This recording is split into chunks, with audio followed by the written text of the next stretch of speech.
this Echoes seems like it's going to be a really cool gaming experience.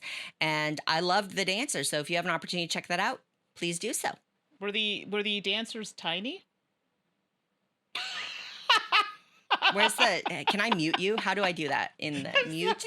Can I end the call? What are we doing? Oh my gosh. I had Elton John in my head.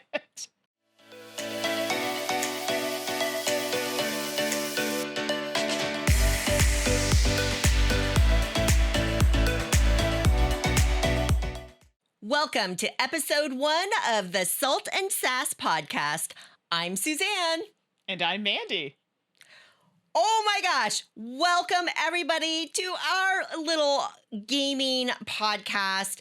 For a lot of you, hopefully, you used to listen to us when we were hosts on the Dice Tower podcast. And we are so glad to be back, and we are ecstatic to have you back with us, joining us for more of our salty and sassy shenanigans all around games. Mandi, I've missed you. It's great to see you. You too. This feels kind of weird. I guess I'm supposed to say surreal, but it's weird because it's been a hot minute since we've, done the podcast thing. Like it's good, but weird. Am I the only one? No, I get it. And thank you to everybody out there who's been asking us when we were going to be back and for your patience as we were sorting out logistics and making things happen. Life has a way. You know how it goes. But yeah, it is. It feels weird, but it feels good. But good. Yes. Hopefully it feels good for you too. Otherwise, we've got a bigger problem. It feels, just like playing board games. It's awesome. It's fun. Lots of surprises. Excellent. So thank you, everybody. This is not going to be 100% typical episode because we're just getting back on, back into the groove. And honestly, if you listen to us on the Dice Tower, some of this will feel really familiar. We worked a lot, Mandi, right, on picking what do we want this podcast to be and what do we want to bring forward and what do we want to change up and how do we want to do things. And so just to kind of set expectations, we're here to share our love of the tabletop gaming world.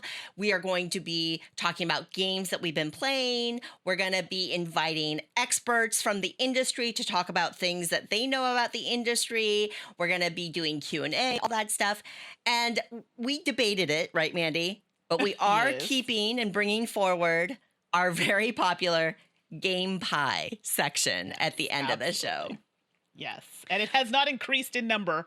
It is still three and a bit. That's right. Because it's Game Pie, which Game Pie is our segment where we're going to just talk about some games within a certain category. So maybe it's going to be by certain illustrators, or maybe it's going to be from a certain publisher or a certain theme, or whatever strikes our fancy will be served up in our warm, loving Game Pie segment.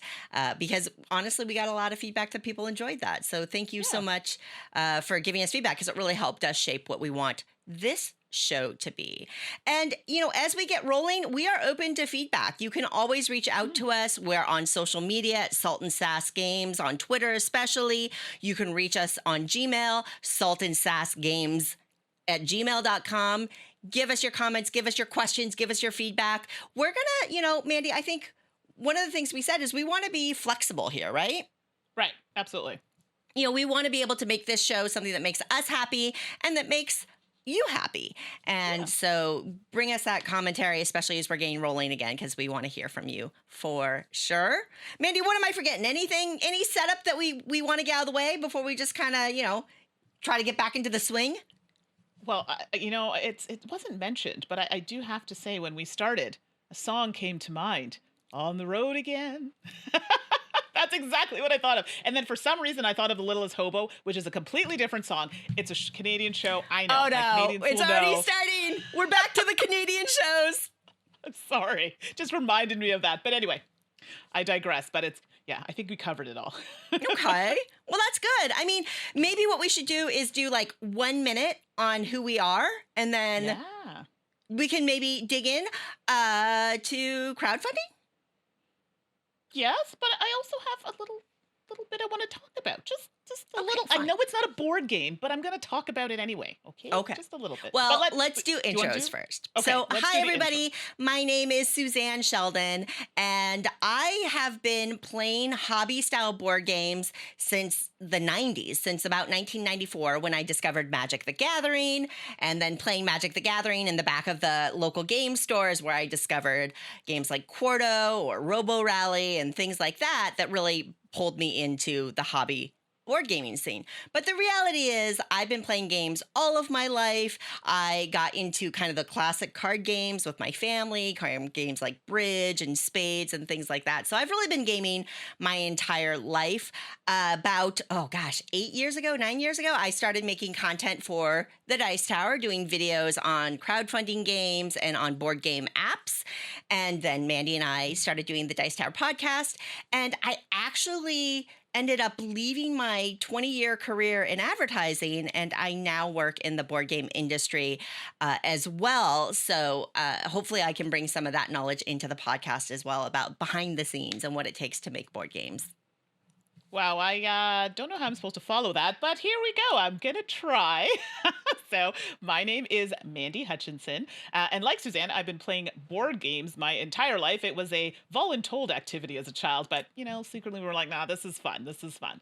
I got back into modern board gaming probably not as long ago, Suzanne, maybe about 10 years ago or so. And content It's okay. creation You can call me started old, about- Mandi. I know. No, just vintage. Huh? Okay, no, that's not good. That was bad. I'm No, so considering how sorry. much you love vintage things, I'll take that as a compliment. Oh gosh, it already starts, everybody. So I've been doing content creation for about 5 or 6 years. I had my own channel, To Die For Games, for a long time with some other contributors as well. And then I was on the Dice Tower, and most notably with Suzanne on the Dice Tower podcast. I'm a teacher by trade. I used to teach children, but now I work for the federal government and teach adults. Yes, that is a very, very different world than children, but I still enjoy teaching. So there's that. And I like video games. I think I covered it. I mean, I like other things. I like to sew and I like to snowboard. Oh, you do it but I all, also girl. enjoy video games. That's right. I try, but so I might pop in the little video game from time to time. Not a lot, but just a little something. I'm sure there are no other tabletop gamers out there that have any interest in video games. None whatsoever, Mandi. Well, we are also going to be doing this on video, but a lot of people know that I talk about Nintendo Switch games and the Xbox, which are pictured in the video, but you will also hear me talk about them as well. All right, Mandi. Well, good job. Now, what did you want to talk about? I suspect it might did be you a like video that game. segue? Yeah, I knew it. I knew it. Can't resist, can you? Okay, it's not a huge thing. So I have a lot of PC games, and I have a very nice setup. I just don't tend to play on the PC a lot, just because I'm working. I'm at a PC all day, and I'm like, I just need to be in my bed. But I played this game called Strange Horticulture, and it's really cool. It talks about plants, and you're trying to look for plants, and you're trying to find specific plants for the customers that are coming in. And it has kind of like a little bit of a dark storyline, not terribly dark that someone younger couldn't play, but it has a little bit of a dark storyline to it. And it's really cool trying to identify these plants, find these plants, and you have a map, and there are puzzles and that you have to figure out to find them. I actually think this would make a great board game, just throwing it out there. But I actually finished it, and I rarely finish games that are like super lengthy, or I'm just like, okay, I'm bored. I really enjoyed it. So Strange Horticulture, I think it's on Steam. I think it's only like 15 bucks. Stop making me put things on my wish list. But throwing it out there, if people play it, I would love to know if you agree that you think it would make like a nice kind of puzzly board game. I really think it could happen. So I'm probably going to be doing this every podcast, just throwing it out there. Find a really cool video game that I enjoy, and I'm going to share it with all of you. So there you go. Hey folks, Suzanne from the edit booth here, and just dropping in with a quick note that we actually recorded this episode a little while ago, and it took us a little extra time to get this to air, which means unfortunately you're going to hear about some campaigns that are now over. But hey, don't forget to go and check out the campaigns for late pledges, or you can always try to get the games in retail when they become available later. And thank you so much for putting up with us as we work through some podcast launch little hiccups and bumps along the way. Alrighty, so I think one of the things that Mandi and I really like is spending money on board games. Yeah. Mm-hmm. And Like, other let's things, be but honest, tabletop games, right? So, and one way in, the way the industry and the hobby is now, that's on crowdfunding platforms, right? So, Mandi, let's talk about a crowdfunding game, shall we? Good idea. So, I guess I'm going first. There was a pause there, so I'm thinking. Yeah, I mean, did you want to go first? I mean, I didn't have a game, but I had a topic I wanted to mention. So you know what? I'll go first. Let me go first because I have a few things. You go first. Yeah. So there are a lot of people who know, and there are some people who don't know, that I quite enjoy chip theory games. And there are a few I've talked about on the podcast. There are Too Many Bones, Cloudspire, most recently Burn Cycle, which Suzanne and I did a kind of a snippet playthrough of the first level of the game, which was rough. But you can always go and check that out on the channel. But coming up soon, it is in a preview stage, but it will be on GameFound, is Burn Cycle, New Recruits series reprint on GameFound. So cool.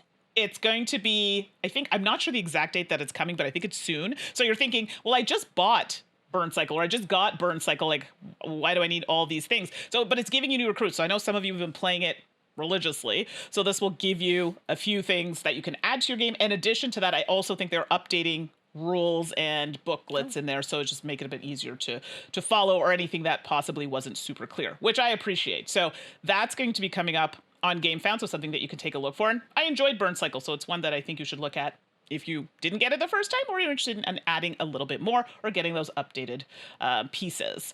And the second thing that I have is Dice Throne, Santa versus Wait a minute, Krampus. You're getting two?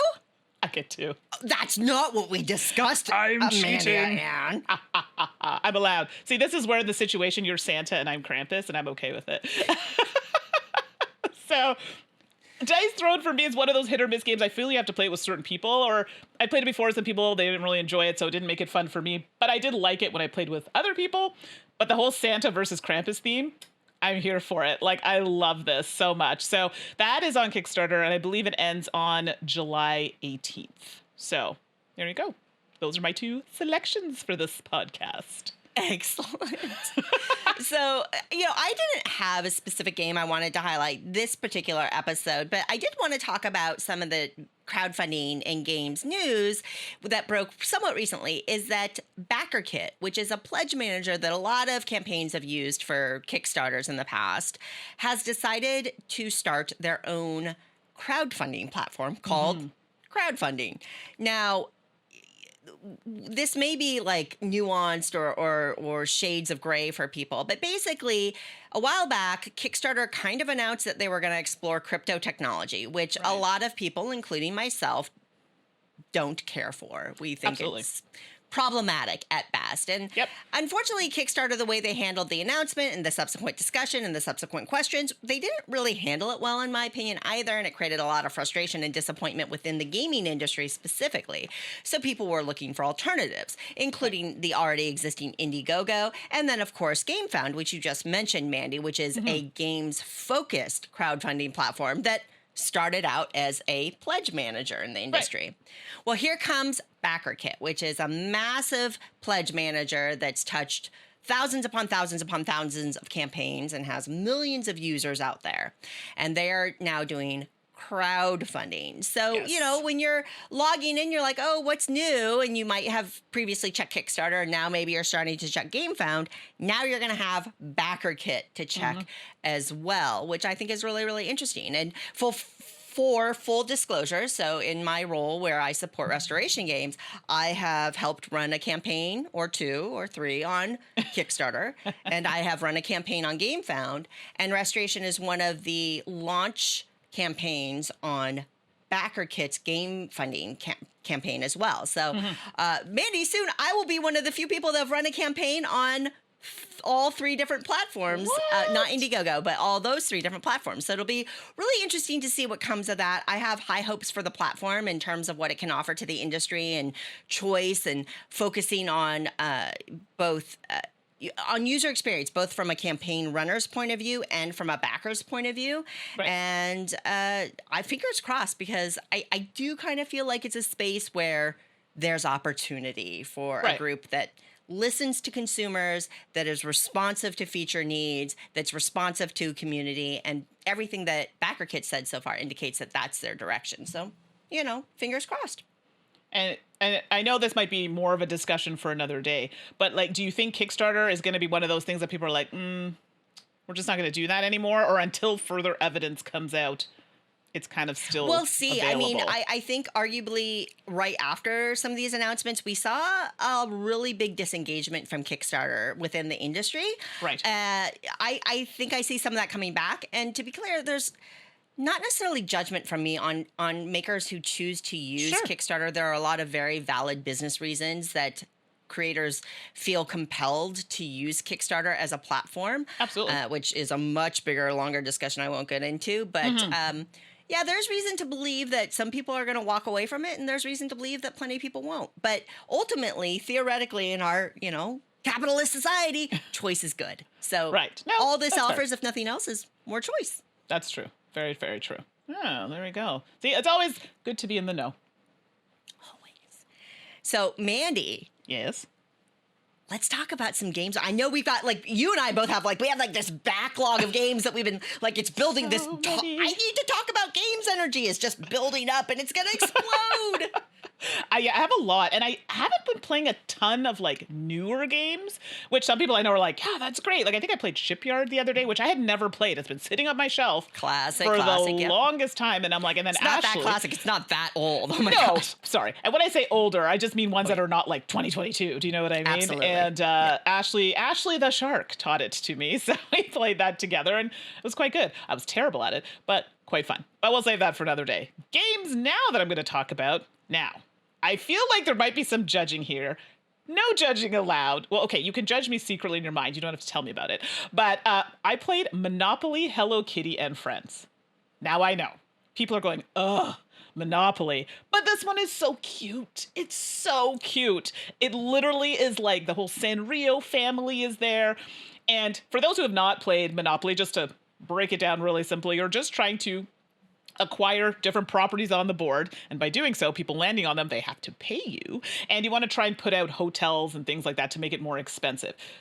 The explanation of the game sounds really bad when you actually think about it in a realistic society, but this version I find very cute. So you're visiting look at How it could it as not you're be cute? visiting It's your adorable. friends' shops, you know what I mean? And you just might have to pay a little extra to visit that friend's shop if they have hotels nearby. And, So I mean, Monopoly is one of those games where most people don't play it correctly because, you've thrown out some house rules, like if you get free parking, you get money, or, all sorts of things that will make the game longer. But we did play the shortened version because, it can be extended. And on the shortened version, 2 players, I think it would take just over an hour. I played with Ashley the shark and I won. She thought she had me. She thought she had me. And then guess what I built? Guess which properties? Now in the normal or regular the equivalent Monopoly. in the standard board. Sure. Yeah. And I can't remember the name of it in Monopoly, Hello Kitty, and Friends, but Baltic Avenue. Board. That was Ashley. And I kept landing on those suckers because they're cheap and they're right after go. But I got Yeah, Park yeah, Place yeah. and Boardwalk. You only need to land You on would. those. Oh my gosh, you would, Mandi. So That would bougie. be so your play. Of course it is. So I always go for those ones. And let's be clear, Ashley had a whole boulevard, a whole street of properties, which I managed to pass quite well. But it only takes a few times with a couple hotels and stuff on those properties, Boardwalk and Park Place, and it's over. And that's unfortunate for Ashley that that's where it went. But I enjoyed our time together with that. So Monopoly, Hello and Kitty Friends, it's the same premise as Monopoly. It's just cute. So you have all your Sanrio family, the little pieces that you're using are the same ones, the family ones, and they're super, super cute. So, your Choco Cat and all of these other characters, and which for me, I love because I was really big into Sanrio characters. But if you're not a big Monopoly fan, is it going to change your mind? No, absolutely not. It's Monopoly. It's just reskinned, cuter. Do you know what I mean? And they have a lot of these thematic types of Monopoly, and I feel like there'll be one for somebody. Do you know what I mean? If you like Star Wars, or if you like... Yep. I don't know why Nancy Drew came into my mind. I don't even think that's No a idea why Monopoly. Nancy Drew came into. But maybe I want that. But I'm just saying, there is something for everybody. So if you don't like Monopoly, is it going to change your mind? No. As someone who doesn't mind it, especially when it's played correctly, it does make the game kind of flow better. I enjoyed it because it kind of brought me back to, oh, it's so cute. And I used to love these sorts of things. And, well, winning was just icing on the cake. But I did enjoy my time with Monopoly, nice Hello Kitty, icing. and Friends. So if you're looking for a new copy, you want something super cute, this is something that you can try. The rules are very straightforward and simple, and they do have a shortened game version, which I appreciate, and I think most people would probably like. So that was published. I don't think I even said who it was published by. Wow, I am rusty. So it was published by the OP. Together. I know, I'm guys. so rusty. So Monopoly, Hello Kitty, and Friends, published by the OP. There you go. Yeah, and you know, Mandi, I think I own a few different versions of Monopoly, and we're not anti-Monopoly, and I think, No. Mandi, in general, you and I are very much on the, like, if you like Monopoly, awesome. Like let's Monopoly. not gatekeep, and let's appreciate that every game has somebody that really likes it. One thing to point out about, though, if you haven't checked out different versions of Monopoly, Right. along with different themes and art that may appeal to you, they do change the mechanics in a lot of the sets Yeah. a little bit. So like I have the Steven Universe and I have the Animal Crossing versions, and they actually do introduce different elements like token collection or things like that Oh, fit with really? the theme and change the gameplay. Yeah. Oh, And not in change- this version. No, well, maybe not in that version, but Yeah. some of the versions. So if there's one that appeals to you, flip over the box and double check that it, does it add something different? Because they're not all exactly the same. They're Sure. not all just reskins, is my point, for I what it's think worth. some of the cards too, and it's escaping me, but you know the two piles of cards you get, and if you land on a certain space, you get to draw a card from them. I think maybe some of those actions are slightly different, but that's really it. So, yeah. Fair enough. All right, first up for me, Echoes the Dancer. So Echoes is kind of a deduction game in a small box from Ravensburger, and it's designed by Matthew Dunstan and Dave Neal, and the illustrations are by M81 Studio. And I was intrigued by this concept when I first discovered these games because it said that the clues are given by sound. So this is a game that really pulls on a sense that often isn't required for tabletop games, and that's audio. So you're going to have this small little box of basically cards, and then you're going to have to download the free Echoes app, because what happens is you get all these cards and you lay them out, and then you use the app to scan the cards, and it uses image recognition. There's no QR code, so it's thematic. I love games that integrate AR technology and things like that. It is kind of cool that they just do image recognition. There's no QR code to disrupt the thematic nature of the illustration. And then each card has an audio sound or clip associated with it. Ultimately, what you're trying to do is you have you have 6 chapters and then a bunch of cards, and you're just trying to organize the cards into the correct chapters and the chapters into the correct order so that you tell the full story of the mystery from end to end. Now, I've only played the Dancer. This was ultimately you're trying to solve how a person died. I don't know if the other ones in the series are around murders or death as well, but that's what this one was about. And so you're listening to the clues and you're picking up on details like, oh, is that a squeaky shoe? Is that the same squeak that we heard in this other audio clip? And well, it doesn't make sense that this dialogue happened before that dialogue, so they must have to come in opposite directions. And you're shuffling it around, and you're discussing it with your teammates, your friends who are around the table with you. You're replaying sounds and telling this story. And I had a blast doing it. Now, the first thing I'll say is that we were going to play a different puzzle game, my group and I. It was 5 of us that night. And the other game, not a criticism of it per se, wasn't well suited for 5 because the cards had a ton of text on them. And we realized pretty quickly, this isn't going to work for the 5 of us around the table. This is better for like 2 players. Yeah. So then we pulled out Echoes. Echoes worked great for a group of 5. The cards are big and roomy. We laid them out on the table. It was really engaging. Everybody could hear the sounds. It was a lot of dialogue, a lot of moving cards around together. And I love that it suited 5 in this kind of cooperative deduction experience really, really well. That was Aces. It's a little annoying that you have to rescan the cards. So the scanning the cards worked great, but we all said after you scan the card, it would be great if you just had a button with the picture on it and the app.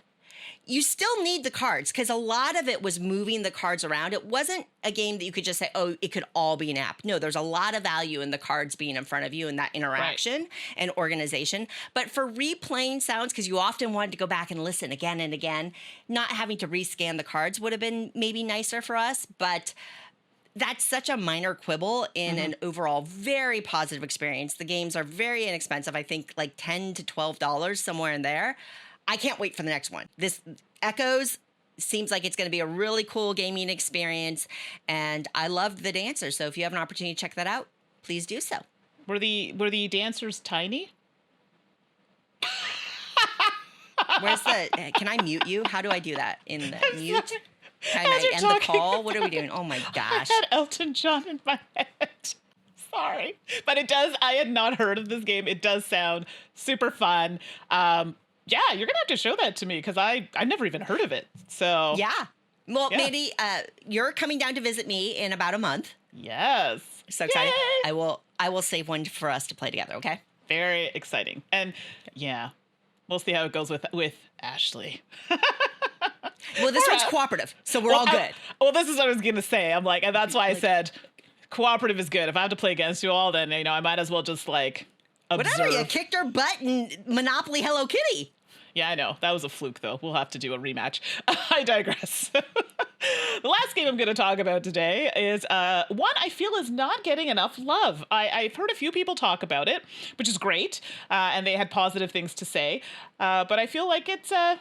just not out there enough. So Free Radicals, and this is designed by Nathan Wall. Art is by Tomasz Szystowski, and it's published by WizKids. Oh, look at that. I remembered to say all the things. I believe it's 2 to 4 players. I think it would, we played at 3-player count, and it took us about maybe an hour and a half, depending on the characters we were playing. And the reason why I say that, it's important to know, this is one of those types of games where it's like asymmetrical. So you have a player that you're picking or like a character, and it does something different than other characters. So for example, I had one that used polyominoes. I had another one that used cards and a stage. I had another one that was more of a programming, kind of technique that they use. So several choices of characters, but the point of what you're trying to do with your character, what everyone's trying to do, is to try to get points by collecting each other's cubes. I know it sounds weird and I don't know the technical name of it, but you're trying to collect these cubes because it's like a set collection at the end, so those give you lots of points. You're also trying to get out these kind of cards or objective cards on the board. Basically, complete the objective, it gives you points or money or whatever it may be, and in doing so, you can open up a building on the board and put your cube there to say, I've kind of put money into this building, and people visiting these buildings can give you things. So resources or things like that you'll need in order to complete these objective cards. There's another track which you also want to push forward on. And this is where you don't necessarily want to push yourself forward. You want to push other people forward because it gets you more of other people's cubes, but it costs money to push yourself forward on this track. So these are just a few ways that you can get points in the game. And the end of the game is, and I don't remember how many rounds exactly, but after a set amount of rounds, the game will end. So near the end, though, you're really pushing oh my gosh, I need to finish these sets, or okay, I really need to get these cards out of my hand because they're, going to give me more points. But I found that our game played pretty tight. We were all within, I don't think anyone was more than 7 to 10 points away. And I know people often worry about playing games that are asymmetrical, where people have different powers or abilities that one's going to run away with the game. I didn't find that at all. And I've played several of them. I think I played one, it was like a rock star person. So you had a stage with cards you had to put out to action. My favorite was the one with the polyominoes. So basically when you're taking actions, you have cards that have polyominoes, and putting them in a certain space allows you to do a certain type of action. And then completing certain areas will get you bonuses. Anyway, there's just so many things going on, but it's not complicated. Once you get the game and understand your character, they give you character sheets which lay everything out for you, your actions, how to do things, which I very much appreciate.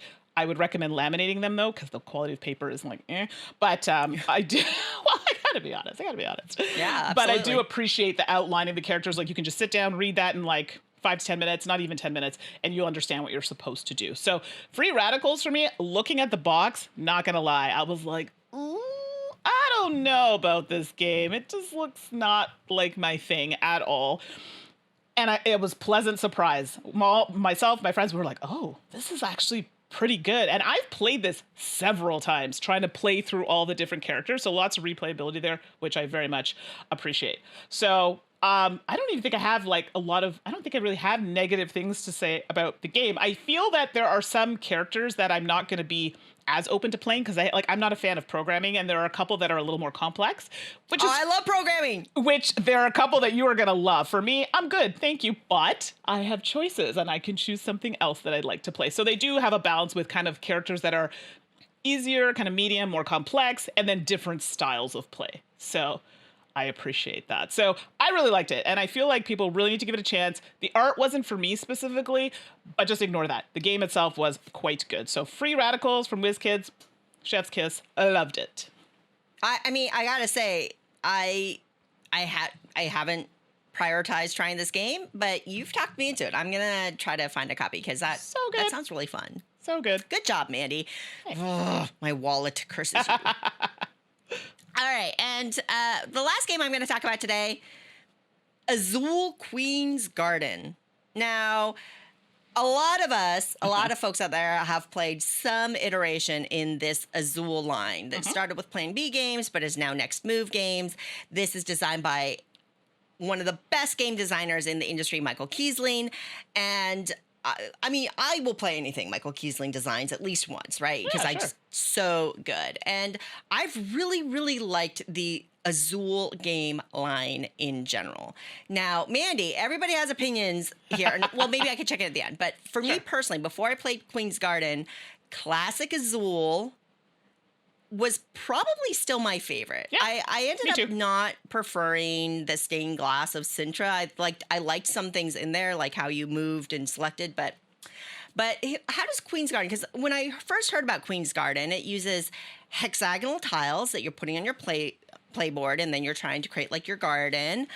I'd heard from people that it was heavier, that it was more complex and deeper than the other games in the Azul line. So I was really interested because anybody who's listened to us talk about games, we talk about a wide variety of games. And you and I are both, I think the term is omni-gamers. We'll play almost anything.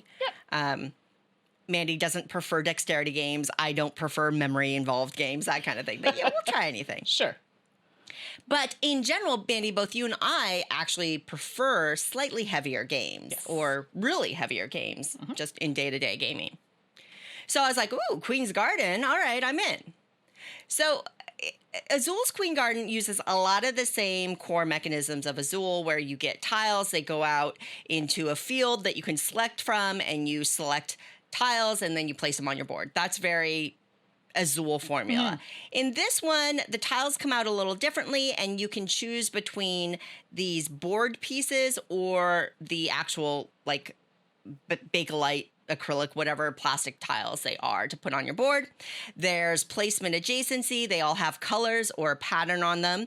And adjacency rules involve, matching patterns or matching colors or not matching patterns and not matching colors. Because in point of fact, you can't duplicate a tile in a grouping for scoring. So you can't have two orange tree tiles in the same grouping and still score it. You have to split them apart, that kind of thing. So you're going around and you're making a choice between putting board pieces out or putting these hexagonal tiles. You're trying to plan ahead and figure out, well, what groupings are you creating? You can see the scoring and how each round you're going to be scoring a different set of things. So maybe early in the game, you're going to be scoring green trees, and then later in the game, you're going to be scoring yellow butterflies. Okay, well, then do I prioritize getting as much green stuff out so I can get early points, or do I want to just slow build and have a bigger end game rush with yellow tiles and butterfly tiles and that kind of thing? So some interesting choices there. And of course, all that depends on how the tiles come out of the bag as well. That's kind of a high level overview of Queen's Garden. I will tell you, I liked it.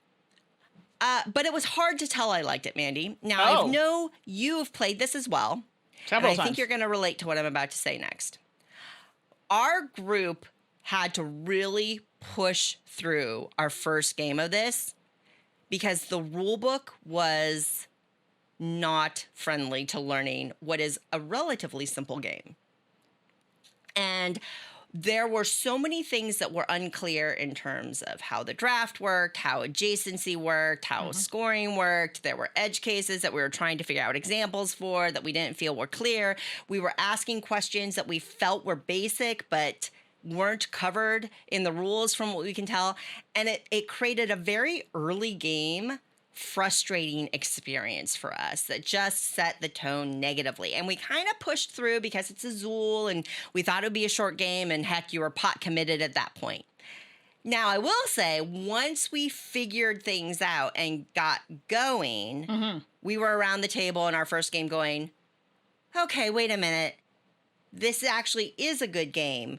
It just took us forever to figure it out, to get through all that mud, to get to the clean water.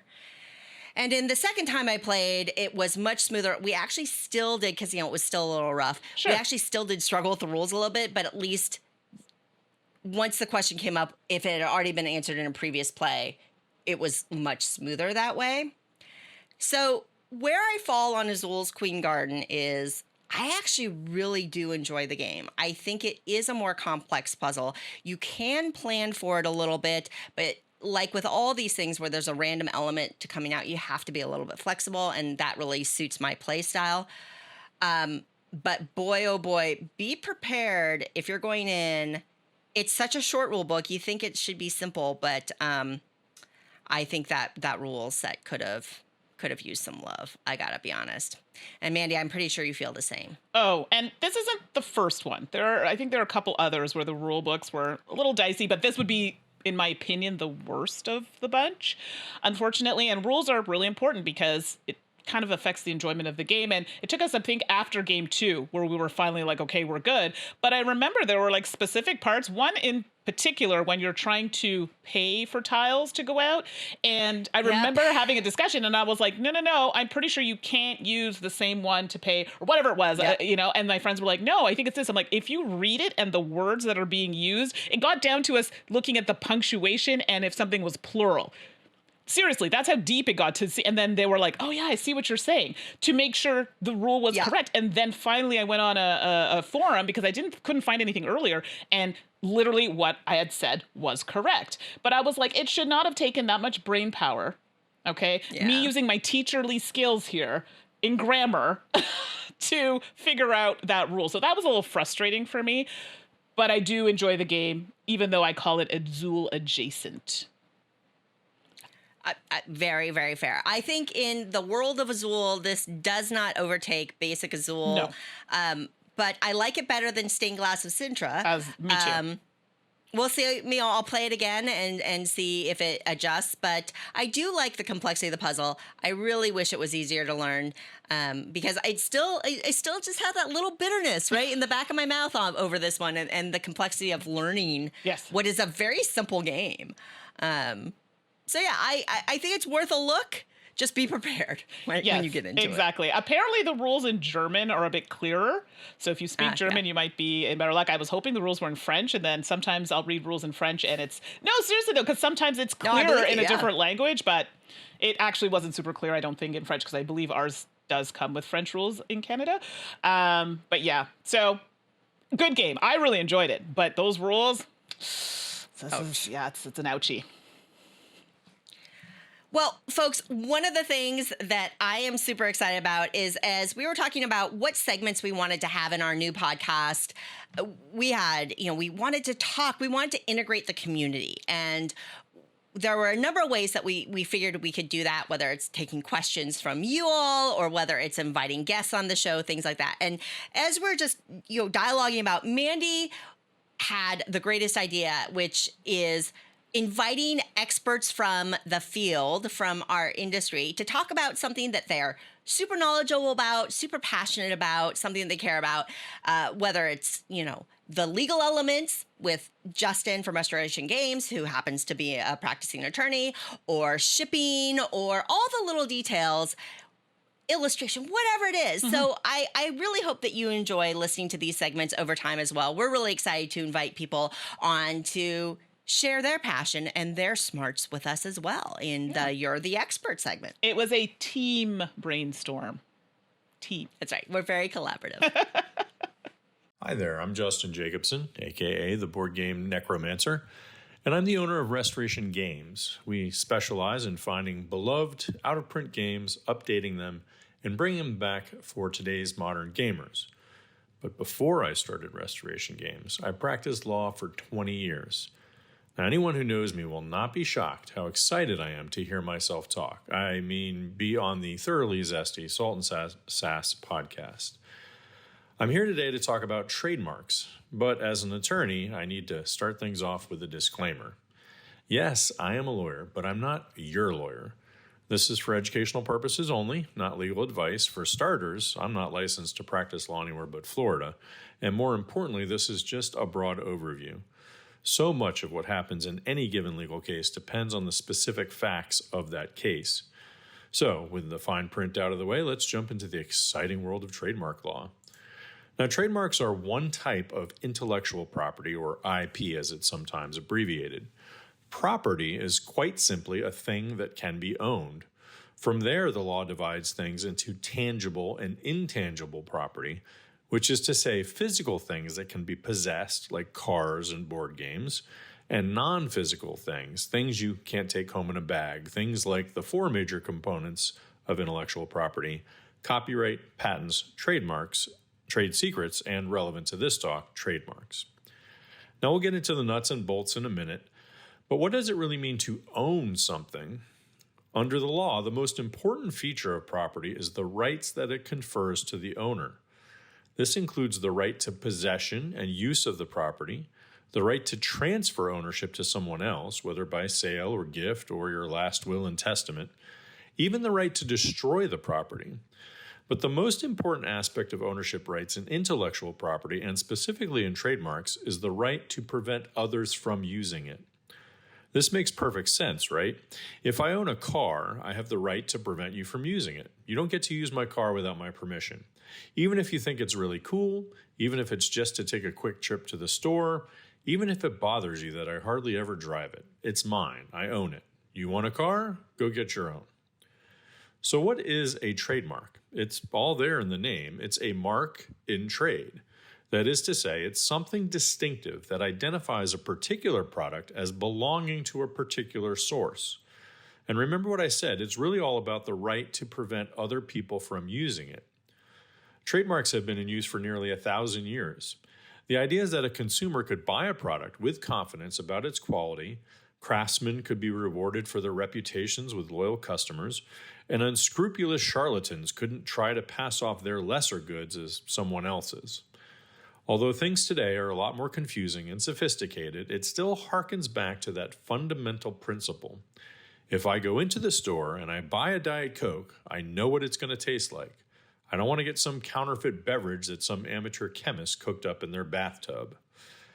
I think if there's one principle to keep in mind in thinking about trademarks and what they mean and how they are used, it's this. Would an average person be confused that this product was actually made by someone else? If you keep that in mind, that will answer 98% of your questions about what you should and shouldn't be doing. Now, there are whole semester-long classes in law school on trademarks, so I couldn't possibly cover every possible topic, but let's do a quick hit on some of the finer points and answer some common questions. Now, trademarks aren't just the name of a product. You certainly can trademark a name. That's called a word mark. That's the highest bar you need to clear for trademark protection because it protects that word regardless of how or where it appears. The more distinctive the name, the more likely it will be subject to protection. Made-up names, or fanciful marks as they're called, are easiest to protect. So something like Florp Games is going to be stronger than Six-Sider Games. But you can also protect a product's trade dress, basically the distinctive look of a product. A famous example of this being the ornate tome look of the 3rd edition Dungeons & Dragons core books. But you can even protect a sound, smell, or shape if it's distinctive enough. Think about something like the shape of the Coca-Cola bottle. Now, trademark can be limited in terms of geography. If you had a restaurant in South Florida called Gator Grub, that wouldn't preclude someone in Louisiana from opening a restaurant with the same name. Of course, if you're selling your product on the internet across the country, you can claim that mark broadly. And don't even get me started on international trademarks. Likewise, a trademark is limited by the class of goods it covers. I couldn't call my game company Apple Games, but I could probably get away with calling my dry cleaner store Apple Dry Cleaning. Now, what do you actually get when you trademark something? Or what do you actually do to get a trademark on something? The short answer is nothing. All you need to do to claim trademark rights on something is to slap a TM on it near the mark itself and offer it for sale. Just so we're clear, despite what the internet might have told you, you can't gain a trademark by saying something clever followed by loudly shouting, "Trademark!" What about that circle R, you ask? Well, that's for registered trademarks. Do you need to register your trademark with the U.S. Patent and Trademark Office? Probably not. The major benefits of registration are presumption of ownership should litigation arise. But one of the other benefits is that you can file for registration with a notice of intent to use, which is to say before you actually start selling the product. That can be helpful if you're worried about someone else potentially using the mark before you get ready to bring your product to market. If you do decide to register, my suggestion is to get an attorney to do the work for you. It's relatively inexpensive and easy to screw up if you don't know what you're doing. Once you are using your trademark, it will last as long as you continue to sell the product. Unlike copyright and patents, there is no set duration. However, there are a few things to keep in mind. You need to be somewhat vigilant in preventing unauthorized use. If someone else uses your mark inappropriately, you need to request that they stop doing so. Failure to do so can lead to a determination that you've abandoned the mark. You can also lose your trademark rights if the usage becomes so common it is deemed to have become generic, something that has happened to famous former marks such as escalator and granola. No, folks can still use your mark in two important ways. First is the oft misunderstood concept of fair use. It's the same concept with copyright, but it's applied differently in trademarks. And without going into too much detail, someone could use your mark to show that their product was, for example, a competitor to or compatible with your product. This is why Pepsi can use Coke's trademarks in their commercials. But the most common way that someone can use your mark is if you let them. This is referred to as a license, which is a separate agreement that outlines where and how they can use the mark, and most importantly for you, what your compensation will be for the right to do so. Well, there you have it, a 5-minute primer on trademarks. If you have questions, feel free to reach out to me on my Restoration Games Twitter account @RestorationGame, leave off the S, and be sure to check out our games like Return to Dark Tower, Unmatched, and more at restorationgames.com. Thanks to Mandi and Suzanne for having me on Salt and Sass, #trademark. Mandi, we're back! We have game pie! Yay! Nom nom nom nom nom nom game pie. Honestly, like we liked doing game pie. It was a really fun, relaxed way for us to do a tops list without feeling the pressure of, sorting them, organizing them, whatever. It's like, hey, here's a topic. Here's some games we like that fit that topic. That's all. It's a delicious game pie. And so that's what our game pie segment's all about. Mandi, when we were trying to figure out, well, what does episode 1 game pie have to be? Mm-hmm. It's gonna had to be big one. Kind of helping people get to know us, right? Yeah, absolutely. Absolutely. So this is our That's So You game pie. I feel like we're just not going to have enough games here, but we're just picking. I just picked ones that came to mind. Just like, oh yeah, that looks good. Right. So I think we feel like this is a little collection of games that not define us in hobby games, but sure. Like when you think of them, like, oh yeah, that's a Mandi game, or oh yeah, that's a Suzanne game. These are kind of games that fit that category, and looking at them, at least for my list, certainly some of these games are really meaningful to me as well. So that they're so you. So Mandi, exactly. As is tradition, why don't you kick us off? Okay, well, this first one, and I can't even say that I found it on my own.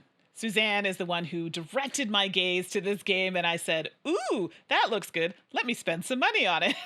So that would be Carnegie. And this was a crowdfunding game, and I ended up getting the deluxe version. And in the game, I don't think I'm very good at it, but in the game, I'm trying to, get my workers to work on my board and getting different buildings to, then in turn put my little tokens on the main board and spread my reach across the main board to get some points at the end of the game. So it's really important to get across that board. And then there's some end game points you can get based on, I'm going to pay some money to get this here. And for example, depending on how many buildings I've built at the end of the game, because I chose that specific objective, I can get some points. That's just an example. And these are a few of the things. And there's a separate little board so many choices. Right, manages our actions, and you get to choose actions. And usually hear your neighbor go, darn it, I didn't want you to choose that one, because it may trigger something that they weren't ready for, and a lot of things happening. So Carnegie for me, so good. I've played this game so much.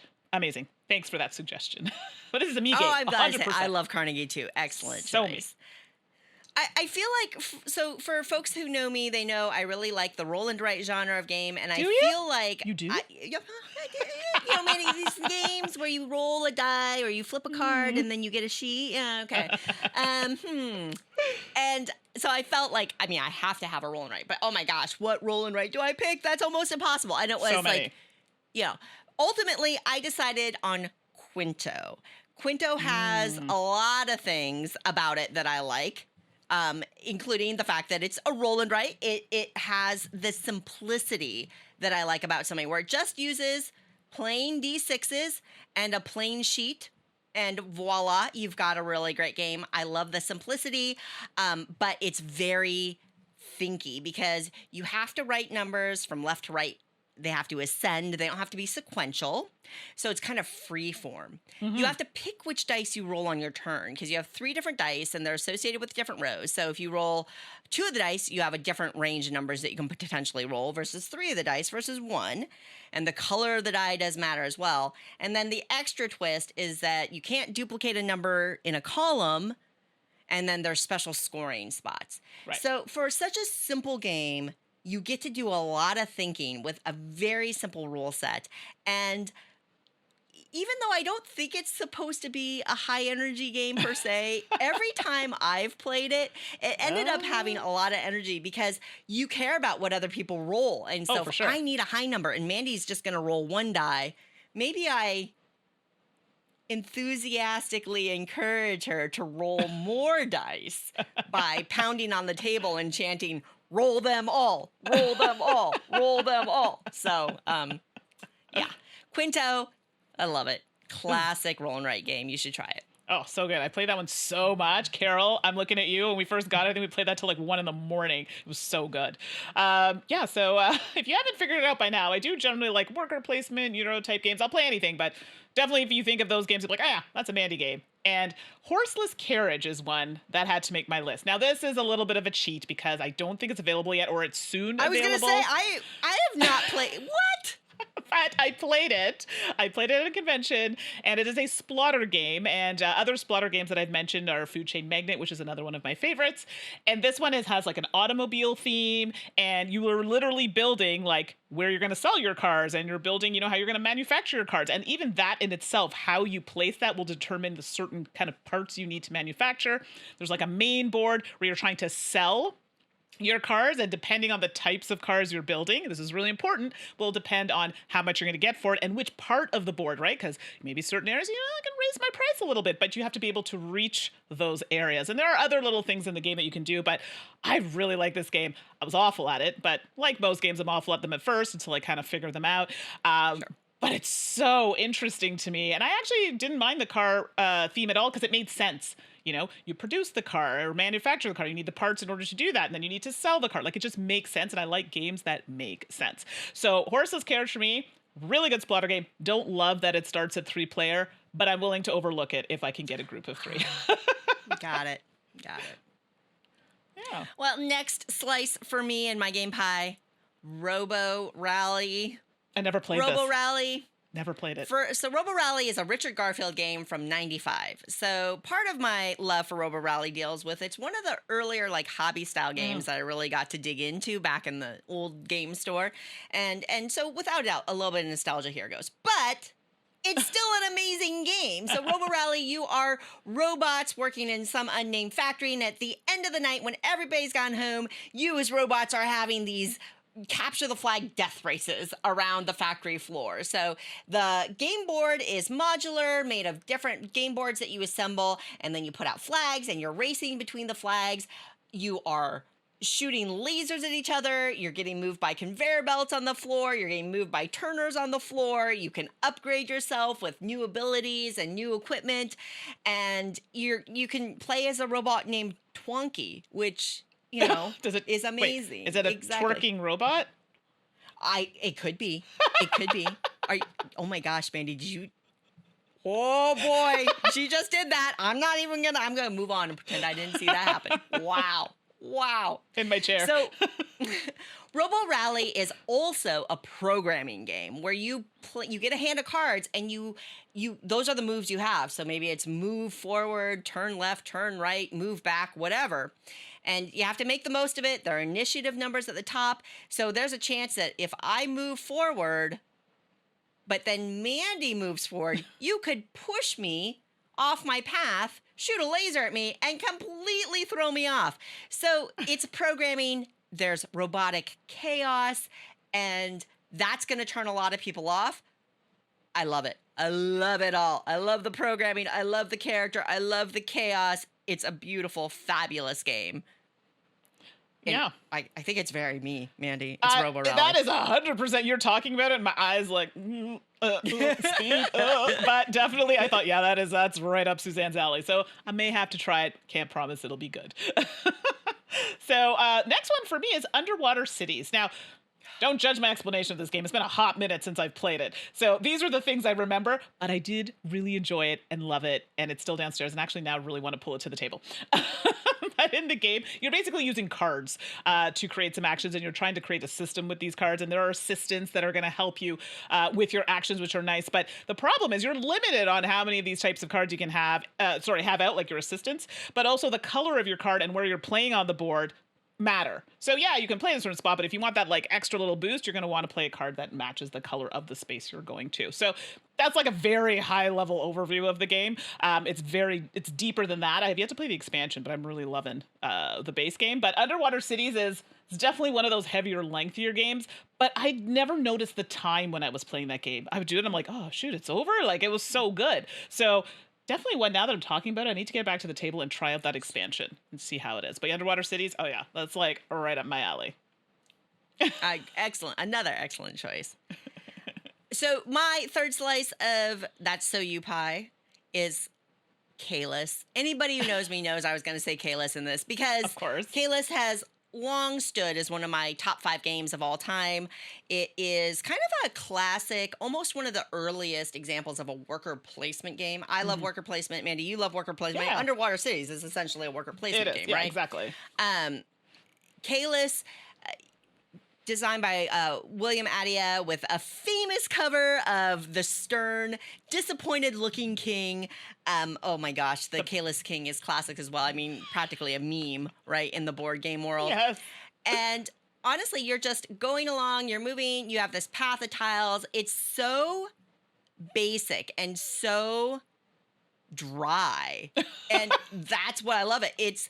You're going around, you're collecting resources. Meat is a pink cube. Fabric is a purple cube, that kind of thing. You get your workers out, you're collecting resources so that you can score points by delivering parts to a castle or getting favors from the king. And it's so quote unquote Euro for people who know what a Euro style game. It's like a quintessential Euro.